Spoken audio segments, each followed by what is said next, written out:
La crise de la Covid-19 ayant mis au jour l'importance des réseaux de proximité, un mouvement grandissant met en cause le rôle destructeur pour le commerce local des grandes plateformes de e-commerce. Une proposition de loi déposée le 2 juin 2020 par 30 députés de toutes tendances vise l'instauration d'un moratoire de 2 ans sur la délivrance de tout permis de construire pour les grands entrepôts logistiques du commerce en ligne. Autant de résonances relayées par le collectif Stop Terra 2 qui s'oppose au projet de création d'une immense plateforme logistique sur les communes de Saint-Sulpice-la-Pointe et de Buzet, sur la ZAC des Portes du Tarn. Je me suis rendue hier au rendez-vous fixé par ce collectif à la presse pour vous rapporter leur message.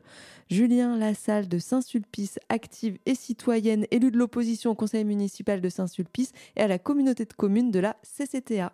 Ce projet vient se télescoper aussi avec la Convention citoyenne pour le climat qui s'est exprimée, qui a remis ses propositions. Et le président Emmanuel Macron s'est exprimé il y a 2 jours publiquement, disant notamment sur la question du moratoire qu'il y était favorable. Voilà, donc nous on soutient et on continue à se battre contre le projet de plateforme logistique Terra 2 et on espère du coup qu'avec cette future loi sur les moratoires, on pourra bloquer l'installation de ce projet.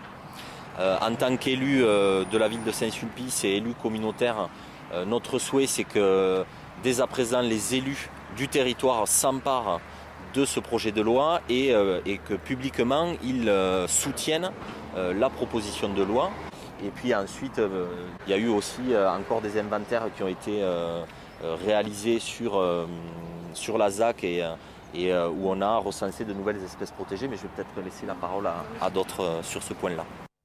Poursuivons avec une critique du processus démocratique de ce projet Terra 2 aux Portes du Tarn par François Rivals pour Europe Écologie Les Verts. Il y a le fait que Terra 2, pour moi, c'est la caricature de ce qu'il ne faut pas faire. Donc c'est bien pour ça qu'on s'est organisé pour essayer de diffuser l'information. Je voudrais insister sur un point, moi, c'est l'aspect un peu démocratique et procédure antidémocratique qui se met en place avec ce projet-là. Je rappelle, il y a eu un accord qui a été signé en mars 2015 où la ZAC s'interdisait l'installation d'entrepôts logistiques. Ça, c'était dans les belles paroles. On disait qu'on voulait faire une ZAC exemplaire où l'écologie serait au service de l'économie. C'est comme ça qu'on l'a vendu. On pouvait y croire. Et en fin de compte, on nous sort quoi, quelques années plus tard, une unité logistique donc, qui va développer des gaz à effet de serre à Font-les-Gamelles. C'est des produits qui viennent de l'autre bout du monde, donc des pollutions aussi maritimes. Enfin, tout à fait l'inverse de ce qui nous a été vendu. Il y a un détournement de la parole politique. Alors, bon, pour la petite histoire, donc c'est à la base, c'est quand même Thierry Carcenac qui a été largement un acteur de cette manipulation. Aujourd'hui, il est tranquillement au chaud, très bien. Ceci dit, voilà, pourquoi est-ce qu'il a pu mener ça? C'est parce qu'autour de lui, les élus n'ont pas réagi. Et parmi les élus, il y avait aujourd'hui ceux qui sont à la tête de la CCTA, et M. Porte en particulier, étaient présents dans le SMICS, et en aucun cas, il fait partie de ceux qui ont osé prendre parole contre ce projet-là. Et aujourd'hui, il se retrouve à gérer un problème qu'il a en quelque sorte généré lui-même. Et voilà la suite avec le collectif Et pourquoi pas, qui était également présent, rapporté par Cyril Dion. Au niveau environnemental, c'est une catastrophe. Au niveau économique, c'est une catastrophe.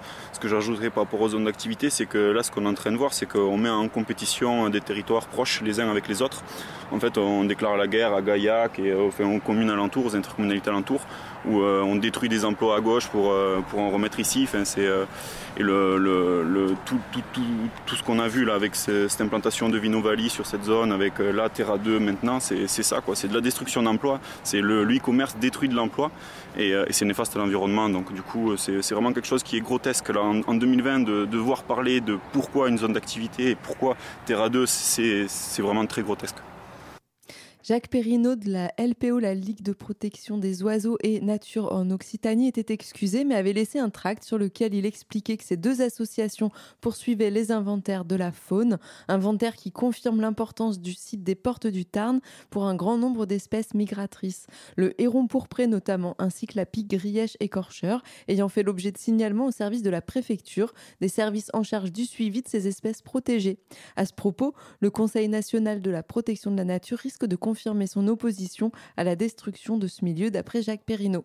Malgré les propositions de compensation, à savoir détruire un habitat de ces espèces pour leur suggérer d'aller sur une autre parcelle, un peu plus loin, enfin, si elles le souhaitent.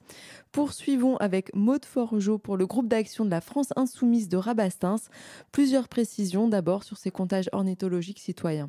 Tout ça, c'est un travail qui est fait, un travail citoyen d'une association qui vient et qui observe. Donc c'est super important parce que si on devait compter finalement sur ce qui est présenté dans les projets sur papier, toutes ces informations-là, on ne les a pas. Donc c'est important de se rendre compte qu'il y a une vraie biodiversité qui existe ici.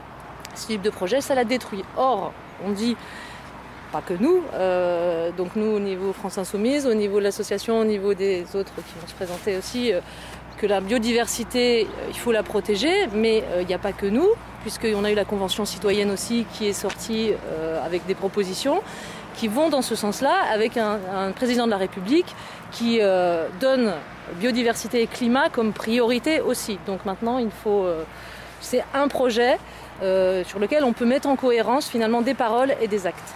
Je vais juste faire le lien peut-être avec la crise aussi qu'on a vécue, la crise du Covid, qu'on a vécue et qu'on est encore en train de subir les conséquences.